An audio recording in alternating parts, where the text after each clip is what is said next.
The association was formed for the community then in Malacca, Sramban, to get together. I mean, those early days, transportation was difficult and distances were considered very far. So they would meet during Kali Puja. Durga Puja was usually done in individuals' home in Sramban, and we formed a committee sometime in 1928. And then over the years, we managed to get some property, land. We exchanged it for a property in Port Dickson. And in 1952, it was formally formed under the Society Act in Malaysia. Since then, the Society Act has been updated, but the community has carried on. And every year, we celebrate, suppose, the 5 main activities with the Saraswati Puja, Poila Boishakh. We celebrate Rabindranath Tagore's Jayanti, Durga Puja and Kali Puja. So we have an association of approximately 240 people, and we welcome and help the Indian diaspora, the expatriates who come over. And many of the expatriates now have been there for more than 12 years, 15 years, and they become very localized and they participate in our activities. I'm 3rd generation there. I found out very recently that my father was one of the early committee members of the association.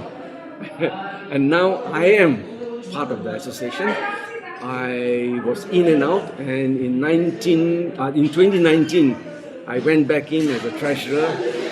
Then our term is every 2 years, so then carried on. Then later I became vice president, and we carry on. The Purohit we try to bring from Kolkata. Whoever is available, he comes for a month. That's the Durga Puja, Kali Puja, and he goes back. So we hope to carry this on, and the main objective of our association, we have 5. The main objective is to preserve our culture in light of us being in Malaysia. But just to know what is our culture, the main culture, the 5, as I mentioned, that's what we practice. Okay? And to encourage inter-communal cultural activities. Like we have the Orissa Association there, we try to do something together, and their language, their culture is same as Bengali. I mean, in those days it was what we call the Bengal presidency, where Orissa was part of Bengal. We do that, and we try to encourage. But being in a foreign land, I don't consider myself Indian, I'm a Malaysian with ethnic roots here. So the community is diverging. We have intermarriages, but with that we tell them, you are part Bengali, know your history, know your roots, come and join us. There's a lot of intermarriage change already, but we try to keep it going, try to preserve our culture. I mean, onek jinish ma shikhai to, that is being lost. The younger generations don't know. So we try to get our elderly ladies to say, the things that we do in the house.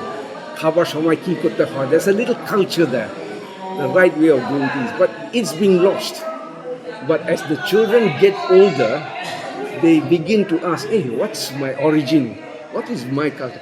When that comes, we try to go back. But if you push them when they're young, they run away. So that's the brief of our association. I'm here representing the Malaysia-India Heritage Society.